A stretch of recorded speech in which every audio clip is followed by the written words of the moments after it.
सिल्लोड इथे धर्मवीर छत्रपती श्री संभाजी महाराज बलिदान दिवस निमित्त संकल्प हिंदू राष्ट्र अभियानाच्या वतीने मूक पदयात्रेचे आयोजन।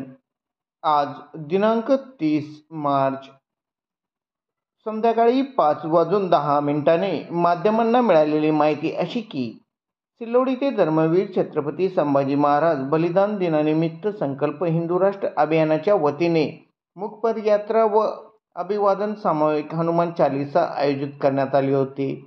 छत्रपती संभाजीराजे चौकातून ही मूक पदयात्रा सुरू करण्यात आली होती। शहरातील प्रमुख मिरवणूक मार्गावर ही मूक पदयात्रा मार्गस्थ होती। तलाठी भवन परिसरात धर्मवीर छत्रपती संभाजी महाराज बलिदान दिन प्रतिकात्मक अग्निदाह देण्यात आला। या मूक पदयात्रेमध्ये माजी केंद्रीय मंत्री रावसाहेब दानवे यांचाही सहभाग घेत प्रमुख उपस्थिती दर्शवली। यावेळी शंभूराजे चरणी भव्य पुष्प अर्पण करून श्रद्धांजली देण्यात आली। सामूहिक हनुमान चालीसा गायन करण्यात आले। यावेळी मोठ्या संख्येने युवक नागरिक यांची उपस्थिती होती।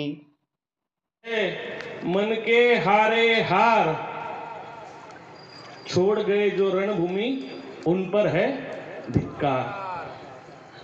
जे लढल्या विना गेले त्यांच्यावर धिक्कार आहे।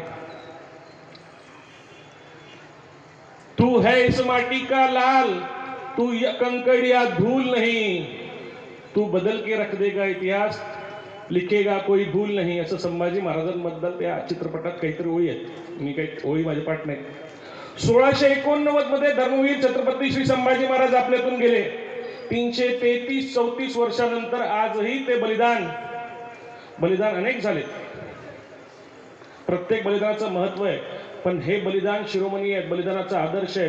333-34 वर्षानंतर हे बलिदान आजही तितकंच काळजाचा ठोका चुकवणार आहे, तितकंच मन हिलावून टाकणार आहे आणि तितकंच ज्वलंत, तितकंच तेजस्वी, तितकंच प्रभावी आणि तितकंच प्रेरणा देणारं हे बलिदान आहे।